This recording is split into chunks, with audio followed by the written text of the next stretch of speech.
স্বামী স্ত্রী চা বেঁচে খেত, তাদের নোটিশ না দিয়ে এইভাবে ক্ষতিগ্রস্ত করা একেবারেই ঠিক হয়নি। তার স্বামীটা মারা গেছে, তার একটা ছেলেও নেই, একটা মেয়েও নেই, সেই দোকানেই থাকে, দোকানেই খায়। কিন্তু যখন সেনাবাহিনী ছিল তখন কেউ আসে নাই, কিন্তু এই বেচারা সেনাবাহিনীর সামনে তো যেতে পারে নাই। আজকে দেখেন, আজকে দেখেন সেনাবাহিনী যেই চলে গেছে আর নেতারা আসি গাড়ি নিয়ে আসি, মোটর সাইকেল নিয়ে আসি ওই পাশে খুঁটি গাড়েছে, বাস গাড়েছে। আজকে হচ্ছে তাদের কষ্টেন।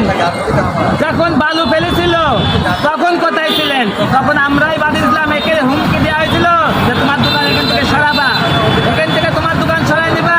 আমরা হলো কি করবো, গাড়ি পার্কিং করবে। এটা তো গাড়ি পার্কিং এর জায়গা না।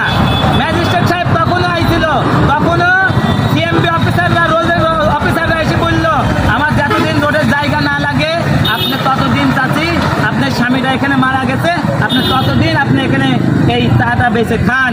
যদি আমার জায়গা লাগে আমি নিম্নত 1 সপ্তাহ আপনাকে নোটিশ দেবো আগে, আপনি দোকানটা গুছাই নিয়ে। কিন্তু এই যে গরিবের পারে এই যে জুলুম করে অত্যাচার করে আজকে এই গরিবের পেটে লাথি মেরে গেলেন, এটা আপনাদের ঠিক হয় নাই। 1 সপ্তাহ 2 দিন টাইম দেওয়া উচিত ছিল।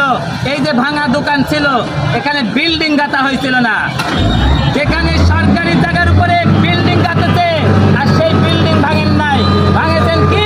সামান্য একটা পুরাতন চাল আর পুরাতন টিনের বেড়া। যারা দরিদ্রহীন তাদের পেটে লাথি মারলেন। আজকে এখানে কে বাস করবে আর কে থাকবে? এই হাসপাতালের সামনে আমরাই কাটাকাটি করবো। আপনাদের মতো অফিসাররা এই হাসপাতালে চিকিৎসা হতে আসবে না। আমার মতো ভ্যানওয়ালা, রিক্সাওয়ালা, রাতে খেতে খাওয়া লোক তারা আসবে। আর এই যে চা বানাই, এখানে গরম পানি বাচ্চাদের জন্য পাই না। গরম পানি রাত থেকে ঘুম কামাই করে আমরা বিক্রি করি, তাও আপনাদের সহ্য হলো না। দিলেন একটা অসহায় তাদের লাথি মেরে। এটা আপনাদের ঠিক হয় নাই। আমাদের নোটিশ দিতেন, আমরা সরাই নিতাম। আজকে কি দিয়ে আপনারা তো হাত দিয়ে আর গরুর গোস্ত দিয়ে খায় ঘুম পারবেন, আর আমরা ডাল ভাতও জটবে না, যা বা দোকানদার সবই শেষ করে দিলেন। এই দিলে আমার বক্তব্য। আসলে আপনার কাছে একটু জানতে চাই যে এই যে দোকানটা ভেঙে দিল, এই বিষয়টা যদি বলতেন।